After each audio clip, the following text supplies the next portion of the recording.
Would you join me in prayer? Gracious God, we are starting this new season and trusting that your mercies indeed never fail and your compassion is new every morning. Would you be present now?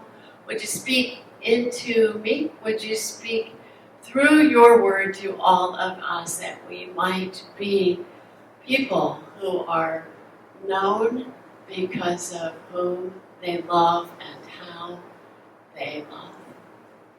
We ask this in your good name. Amen. Amen. We are starting a new series for these next 2 months called Navigating the Known Unknown. And today we're looking at the Israelites as they are trying to figure out how to live in this new season of their life.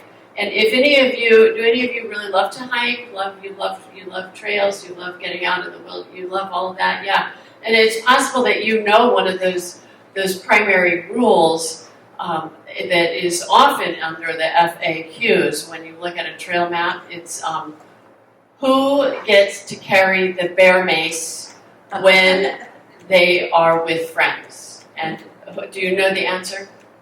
It's whoever runs the slowest carries the bear mace. And I know someone who put a great big map on their wall and said, okay, we're going to throw a dart and see who, wherever it lands is the place we're going to have our next vacation. So they throw the dart and the answer is, looks like we're spending the next 3 weeks behind the refrigerator. So, really, if you actually probably aren't going to be spending the next 2 months behind the refrigerator, but the truth is that we are navigating a whole new season, and today we're going to look at the Travelogue of Faith with these Israelites and us. How many of you would say, yeah, you've had a season of change, or you know what change is all about, you've been through changes. Anybody currently in the midst of those things? All right, let's hone this down into specifics. Like, how many of you have had a change in, say, location? Like, you have moved, you've upsized, you've downsized, you've apartmentized, you've curbsided, you've moved somebody into senior living, you've got somebody going off to college, anybody? 2 years back, 2 years forward, okay, handful of us have done this, all right. What about a change in job? Employment, unemployment, deployment, underemployment, change in job description, change in compensation package, change in, your hand just keeps raising, yes. All of those things, or possibly I talk to people and they say, yeah, my spouse just retired. That's a change too. What about changes in jobs who just only one of us? Well, 2 of us, I guess. Yeah. Alrighty. What about a change in relationships? Anybody change in relationships? This could be birth, death, divorce.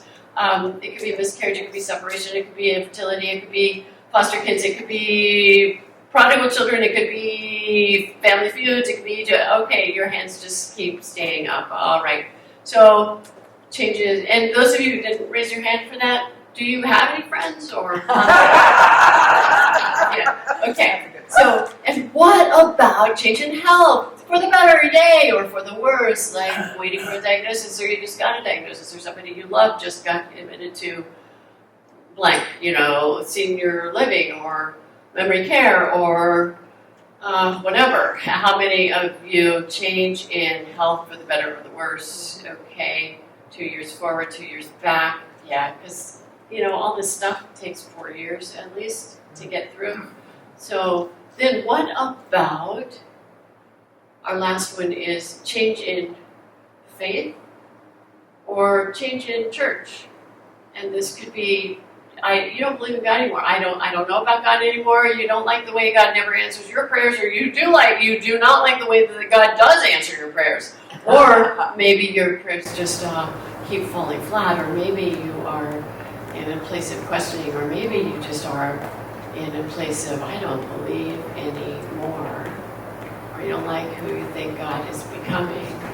Or maybe you're in a place of in your church where you've got a new campaign going, or you're doing some sort of land use survey questionnaire, or maybe you're in a place where your pastor just retired and you have a new pastor. Anybody? How many didn't raise their hand at all? Okay, good. I don't have to accuse you of lying. Good. And the thing is that transitions are happening all the time. And when we think about change, there's so much of it that we don't like change. We don't want it to have change. We don't want this thing happening. And we would change it if we could, but we are powerless to fix anything about it. And A.W. Tozer said, how good to turn from our limitations to a God who has none. So in the midst of our limitations and changes we might not choose, we do have powerful choices we can be making in these places. With the Israelites, we'll look at 3 of those powerful choices that we can make. The first is choose feelings, choose community, choose remembering. When we choose feeling, when you read this about the harsh brutality and the terrible stuff that the Egyptians were doing to the Israelites, there was some sort of fluffy idea going around for a while that they were merry maids and they were gardeners and they were just house helpers. Except those words, brutal and abuse and ruthless, those are not merry maid words. Those are really harsh words. And what I appreciate is that they didn't just keep showing up at church and being fine. In Exodus chapter 2, it says they groaned and they cried out because of the treatment they were experiencing. We're miserable, we hate this, God, you've got to do something. And so if we were going to choose feelings, what would be some feelings you might have in the midst of places of change you did not choose and would not choose? What would name some? Sorrow. Sorrow. Grief is huge. Yes. What else? Fear. Fear, I heard. Yes, fear. And resentment. Yes. Frustration. Frustration. Good, thank you. What else? Hatred. Hatred. Yes, hatred. What else? Anger. Anger. Yeah. Anger. Mad, glad, sad. Majoring on the mad and the sad would be totally normal, wouldn't it? And the thing about choosing feelings is that as we choose feelings, we begin to actually notice ourselves in our bodies and in our situation, but it also, we are wired to feel, and those feelings are life-saving. They teach us about ourselves, but also how to be in relationship with other people. But feelings also redirect ourselves to the God who wired us to feel in the first place. We can choose to redirect that feeling to God. And I love how the Israelites yelled and screamed and cried out and said they were miserable. And what does it say God did? God heard their groaning. God remembered them. And that is not to say that God actually, oh, I forgot about you. I didn't realize that there's a million of you down here and you're all being miserable. No, the word in Hebrew actually means God remembers, sees them with an intent to act. Our feelings lead us to this place where we bring them to God and God says, aha, you're all right, thank you very much. I've been waiting for you to feel anything. so that I can begin to deliver action. So we choose feelings. And the next thing we can begin to choose, if you know your hiking rules, you know that if you're going to hike in the desert, don't go alone. Do not go alone if you're going to be in the wilderness, because you are bear bait, and you are also, there's nobody to pick you up if you fall down. Don't go alone. There's nobody to go for help. I look at this, the Israelites, and the Egyptians thought that they would be able to subdue them and force subjugation, and they would disintegrate under all of that horror. But in spite of all of that, or maybe because of that, the Israelite community grew and flourished. They became bigger and stronger. And the greatest fear that the Egyptians had was that they would band together and leave the country. And the last thing they wanted was to have the Israelites leave, because the Israelites built an enormous empire for the Egyptians while they lived there, because God cared for them. So we look at that, and I know that it's very easy to think, no, I'm fine, I don't need to talk to anybody. No, I don't need community around me, I don't need... Do you know that the herding mentality is hardwired in us so that we can survive? If we are in a hard place, when we band together, it is more likely that we survive. And when the USS Indianapolis was the ship that carried the atomic bomb to Hiroshima, and on their way back they were torpedoed. 1,100 troops went down. And of the survivors, the reason they survived and did not become shark meat was by banding together and creating noise as a tight group. And the last survivor of the USS Indianapolis said that the hardest, most fearful thing for him was to be in the middle of that ocean and have nobody around me to create noise with me. He was terrified until they lifted him out. Community creates safety for us. And I really appreciate that the more we band together, the more power we have. And this is not a season when we can afford division amongst us. This is a season when we choose feelings and we choose community, because we will always be stronger together.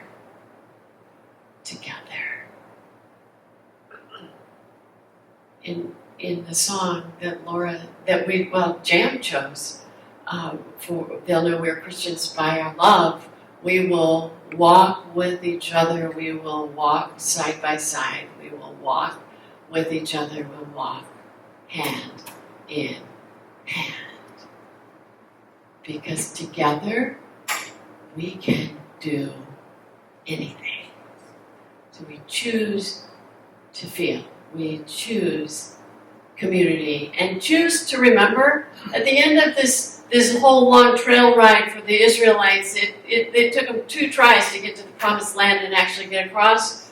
The priests were told to get 12 rocks, carry them across to the other side, and they were to create an altar there. And at that altar, anybody who passes by, your children, your children's children, your children's children's children's children, when they pass by and they ask you, what mean these stones? You will say to them that with a mighty hand and an outstretched arm, the God of your parents brought forth an entire nation. And so we hear in Lamentations, in chapter 3, I remember the wormwood and the gall. I will remember them. And what? My soul is cast down. He's not saying don't remember the hard places at all. So we remember the hardship. We have to remember where we've been, because it does something in our hearts, but it also helps us recognize other people's humanity as well. And I know that having been through that accident and the trauma, the ensuing trauma of its outworking, I can recognize trauma a lot easier in other people. My pain opened me to see other people's pain. We remember where we've been. Do not stop there, though. That's only half of the story. I remember well the wormwood and the gall. But this I call to mind, and therefore I have hope. And in the Message version it says, I keep a grip on hope, because God's mercies never fail, God's compassions never run out, they are new every morning. And so, if we combine our stories with God's story in our lives, like, where have you seen something that cannot be called coincidence in your life? Like, you have this thing, this need, this problem, this something, and then guess what happened? I can't even believe it. Do you have any of those that you can call to mind? A couple of years ago, after the accident, my entire speaking calendar wiped out. And that was, it would take, at any rate, my entire calendar wiped out. And the only thing left on the calendar was the best thing, which was you guys. And you kept inviting me back. And about a year and a half later, I started thinking about my friends in the Philippines and how I really would just love to see them again. I saw them last right before COVID shut the world down. And I would love to go back, and wouldn't that be great? And I'm praying about this, and I'm doing this, and wouldn't that would be, and then I think, well, no answers. Okay. Oh, you know what I'll do? I'll just go online and I'll just send them a message. So I go online to send them a message, and in my inbox online is a message from them. Hey, we were just thinking, what would it be like to have you come back? Are you free? Can you come back? Would you be interested in? And I'm like, let's see, I could be there in 72 hours. How would that be? That was not anything that I could have created. I did nothing except pray and long for that possibility. Where do you see God's hand in your uncomfortable and difficult places that you've been? I remember the wormwood and the gall, but this I call to mind, the whole story.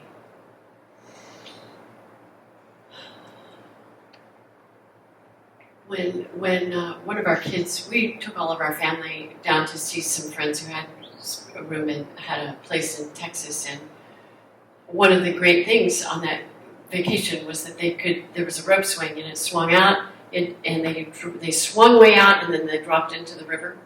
It was great. It was just a very exciting thing for everyone until our son Josh, who was about 9 or 10 at the time, got on that rope swing and swung out, and before he got over the water, the rope swing broke, and he went off the side of that. He landed in a bunch of bramble, and half on rocks and half in bushes, and that was a little frightening, except that the two people we were with, the parents were both doctors. So they looked at him, oh yeah, no, it's just rough. Yeah, it's just a little roughed up. Don't worry about it. Nothing broken, everything's okay. So a couple years later, I'm sitting at the table, and he's sitting next to me, and I look over and I'm like, what is that on your side? He said, it's a scar. And I said, well, for what? Why do you have a scar on your side? He said, well, it's from the rope swing. And I said, oh, I didn't know. I had no idea that it was that bad. It was, it's okay. If I have a scar, I always have a story. You have scars. If you have a scar, you'll always have a story. We choose to feel. We choose community. We choose to remember. We may not choose change, but we can choose to be changed by the God who never changes. And as the Softs poster says, we can change the world. We've done it before. May it be so. Would you pray with me? God, you're so good. You are so patient. You are so loving. Will you help us keep a firm grip on hope that we might be agents of change in this world? Would you use our stories, use our scars, take those scars, take your amazing presence in our lives, and help us worship you. Help us bear witness to your goodness that way with our stories. Help us walk on into the next challenge. I ask this in your name. Amen. Amen. Amen.